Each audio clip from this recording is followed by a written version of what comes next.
రాష్ట్ర ఆదాయం పెంచినాం, మిగులు పెంచినాం. మీకు అప్పచెప్పినాడు 5,943 కోట్లతో 2022-23 బడ్జెట్ ప్రకారం రెవెన్యూ సర్ప్లస్తో మీకు అప్పచెప్పినాం. ఏంది రెవెన్యూ సర్ప్లస్ అంటే? అసలు రెవెన్యూ సర్ప్లస్ అంటే ఏంది అంటే, ప్రతి రాష్ట్రానికి రెవెన్యూ రాబడి ఉంటుంది, రెవెన్యూ ఖర్చు ఉంటుంది. రెవెన్యూ రిసీట్స్ ఉంటాయి, రెవెన్యూ ఎక్స్పెండిచర్ ఉంటుంది. రెవెన్యూ రిసీట్స్ ఏంటి అంటే, మీకు వచ్చే రాబడి ఎక్కడెక్కడి నుంచి వస్తుంది? ఎక్కడి నుంచి వస్తుంది అంటే, ఒకటి సెంట్రల్ ట్యాక్సెస్లో మన షేర్ మనకు ఉంటుంది. State share in central taxes అంటే జిఎస్టీ కావచ్చు, ఇంకోటి కావచ్చు. అట్లాగే స్టేట్ ఓన్ ట్యాక్స్ రెవెన్యూ ఉంటుంది. దాంతోపాటు నాన్ ట్యాక్స్ రెవెన్యూ కూడా ఉంటుంది. నాన్ ట్యాక్స్ రెవెన్యూ అంటే ఇప్పుడు మీకు శాండ్ మీద ఇతరత్ర మైనింగ్లో వచ్చే ఆదాయం నాన్ ట్యాక్స్. అట్లాగే గ్రాంటినేట్స్ కేంద్ర ప్రభుత్వం నుంచి కానీ ఇతరత్ర కానీ గ్రాంట్స్ ఉంటాయి కొన్ని, అవన్నీ కలిపితే రెవెన్యూ రాబడి, రెవెన్యూ రిసీట్. రెవెన్యూ ఎక్స్పెండిచర్ కూడా ఉంటుంది ప్రతి రాష్ట్రానికి. రెవెన్యూ ఎక్స్పెండిచర్ ఏంటిది? రెవెన్యూ ఎక్స్పెండిచర్లు ఏముంటాయంటే, జీతభత్యాలు, రాష్ట్ర ఉద్యోగులకు ఇచ్చే జీతము భత్యము డిఏ ఎట్సెట్రా, పెన్షనర్స్కి ఇచ్చే పెన్షన్లు, అప్పులకు కట్టే మిత్తి, దాంతోపాటు మనం ఇచ్చే సబ్సిడీలు, రైతులకు ఇచ్చే ఉచిత విద్యుత్ కావచ్చు, ఇంకోటి కావచ్చు ఇచ్చే సబ్సిడీలు, ఇవన్నీ కూడా రెవెన్యూ ఖర్చు. సో రెవెన్యూ రిసీట్స్ ఉంటాయి, రెవెన్యూ ఎక్స్పెండిచర్ ఉంటుంది. Revenue receipt minus revenue expenditure is what is surplus.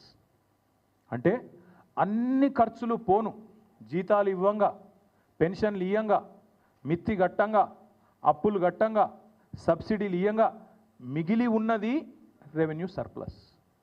Telangana మీరు మాకు అప్పచెప్పినాడు 369 రెవెన్యూ సర్ప్లస్. మళ్ళీ మేము మీకు అప్పచెప్పినాడు 5,943 కోట్ల సర్ప్లస్.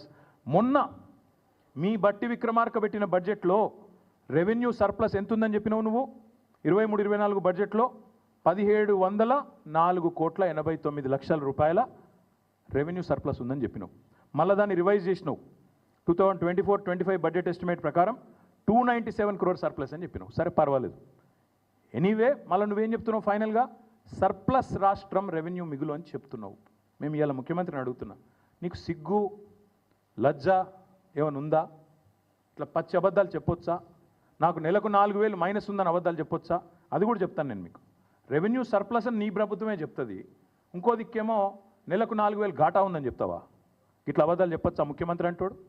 అది సాటుగా అరలో కూర్చొని అదేందో మళ్ళీ మైకులో చెప్పేందుకు అది సిగ్గైనట్టు. నేను అందుకే చెప్తున్నాను, ఇది ముఖ్యమంత్రి గారికి చదువుకోకొద్దిగా అప్పుడప్పుడు మీ డిపార్ట్మెంట్లు, మీ ప్రభుత్వం ప్రచురించే పుస్తకాలు అప్పుడప్పుడు చదువు.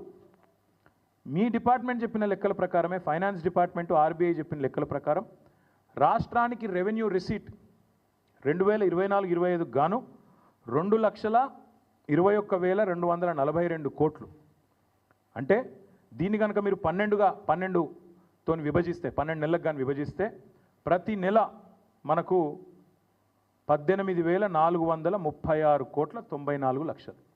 18,436 కోట్ల 94 లక్షలు ప్రభుత్వానికి రెవెన్యూ రిసీట్ రూపంలో, ఇప్పుడు నేను చెప్పినట్టు రకరకాల రూపంలో, ట్యాక్స్ల రూపంలో, ఇంకో రూపంలో వచ్చేది.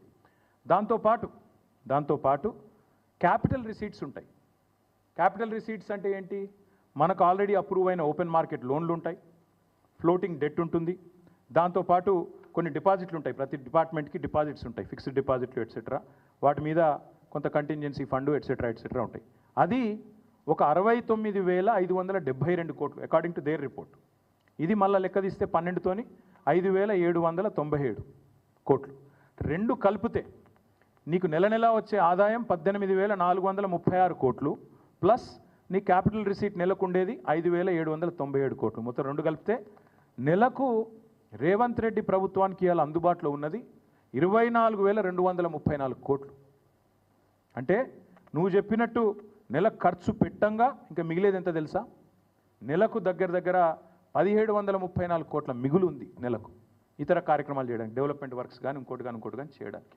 ముఖ్యమంత్రిని అడుగుతా ఉన్నా, ఇంత అబద్ధాలు చెప్పొచ్చా? 4,000 ఘాటా ఉందని చెప్పొచ్చా? క్లియర్గా నీకు రెసీట్స్ కనబడుతున్నాయి, ఇదే రిపోర్ట్లో నీకు క్లియర్గా నీ మంత్లీ రెవెన్యూ కనబడుతున్నది. రెండు కలిపితే నీకు నెలకు ఇంకొక 1,734 కోట్లు ఖర్చు పెట్టుకునే వెసులుబాటు కనబడుతున్నది, అయినా అబద్ధాలు చెప్తావు. ఇంకొక దారుణమైన మాట చెప్పినాడు, జీతాలకి. ఇది నేను ఊరికైనా చెప్పట్లేదు, ఇది కూడా రేవంత్ రెడ్డి గారు చెప్పిన మాట. జీతాలకి నెలకు 6,500 కోట్లు అవుతుందని రేవంత్ రెడ్డి గారు చెప్పారు. ఏమని? 18,500 కోట్లు payment of salaries of employees అని చెప్పాడు. కానీ ఎంత పచ్చి అబద్ధ మాట అంటే అది. ఎందుకంటే మళ్ళీ పీఆర్సీ ఇవ్వకుండా తప్పించుకుంటుంది ఇదంతా. పీఆర్సీ ఇవ్వద్దు, డిఏలు ఎగ్గొట్టాలి, ఏదో ఒకటి చెప్పి మొత్తానికి ఆగమాగం చేయాలి. అది కూడా ఎంత జూట మాట అంటే మా దగ్గర ఇదే రిపోర్ట్ ప్రకారం లెక్కలు ఉన్నాయి. ఇవాళ ఆర్బీఐ లెక్కల ప్రకారం జీతాలకు మొత్తం సంవత్సరానికి 40,000 కోట్లు, పెన్షన్లకు 11,641 కోట్లు, జీతాలకు 40,782 కోట్లు. రెండు కలిపితే కూడా మీకు 52,424 కోట్లు. అంటే డివైడెడ్ బై 12 వేసుకోండి, నెలకి ఎంత పోతుంది? 4,360 కోట్లు. మరి రేవంత్ రెడ్డి గారు 6,500 కోట్లు అని చెప్పి బడాయించి చెడాయించి నోటికొచ్చిన లెక్క చెప్తాడు. 4,300 కోట్లు ఎక్కడా, 6,500 కోట్లు ఎక్కడ? ఒక ముఖ్యమంత్రికి ఇన్ని పచ్చి అబద్ధాలు చెప్పొచ్చా? I stand for any scrutiny. ఇది నేను చెప్పేది ఖచ్చితంగా స్టేట్ ఫైనాన్స్ రిపోర్ట్ నుంచి వాళ్ళు ఆడిట్ చేసిన రిపోర్ట్, ఇది నాది కాదు. ఆర్బీఐ వాళ్ళు ఇచ్చిన రిపోర్టు, తెలంగాణ గవర్నమెంట్ ఆడిట్ చేసిన రిపోర్ట్. ఇంత కరెక్ట్గా ఇంత క్లియర్గా ఉంటే ఇన్ని పచ్చి అబద్ధాలు చెప్పి తప్పించుకుంటారని ముఖ్యమంత్రి ఎట్లా అనుకుంటుండో మాకు అర్థమవుతలేదు. అందుకే నేను రేవంత్ రెడ్డిని డిమాండ్ చేస్తా ఉన్నా. రాబడి ఇట్లుంది, ఖర్చు అట్లుంది, నీ దగ్గర మిగులు ఉంది, మరి ఎందుకు ఇయ్యవు రైతు భరోసా? ఎందుకు ఇయ్యవు 15,000? వానాకాలం నువ్వేదైతే 7,600 కోట్లు ఎగ్గొట్టినవో దాని మీదికెళ్ళి నువ్వు ఇవ్వాల్సిన ఇంకొక 2,500 ఎకరానికి కలిపి మొత్తం నువ్వు ఒక్కొక్క ఎకరానికి బాకీ ఉన్నావు రేవంత్ రెడ్డి. మొత్తం రైతులకు, రాష్ట్ర రైతాంగానికి 26,000 కోట్లు బాకీ ఉన్నావు. ఒక ఎకరం ఉన్న రైతుకు నువ్వు బాకీ పడ్డది 17,500 రూపాయలు. నిన్ను వదిలిపెట్టం. నువ్వు ఆ బాకీ చెల్లించేదాకా, ఒక్కొక్క ఎకరానికి 17,500 ఇచ్చేదాకా ఈ సంవత్సరానికి నేను వదిలిపెట్టం. ఎట్టి పరిస్థితుల్లో నేను తప్పించుకొని ఇయ్యం. అందుకే రేపు రాష్ట్ర వ్యాప్తంగా మా సోదరులకు, రైతు సోదరులకు, మా బీఆర్ఎస్ పార్టీ నాయకులకు, కార్యకర్తలకు మేము పిలుపునిస్తూ ఉన్నాం. ఈ ప్రభుత్వం అబద్ధాలు చెప్పి అప్పుల పాలైన రాష్ట్రం అని దివాలాకోరు మాటలు చెప్పి తప్పించుకునే ప్రయత్నం చేస్తున్నది. ఈ లెక్కలు నేను మీకు పంపిస్తాను, ఊరూరికి పంపిస్తాం, తెలుగులో ఇంగ్లీష్లో ఎండగడదాం, అవసరమైతే ఊరూరికి ఫ్లెక్సీలు పెడదాం.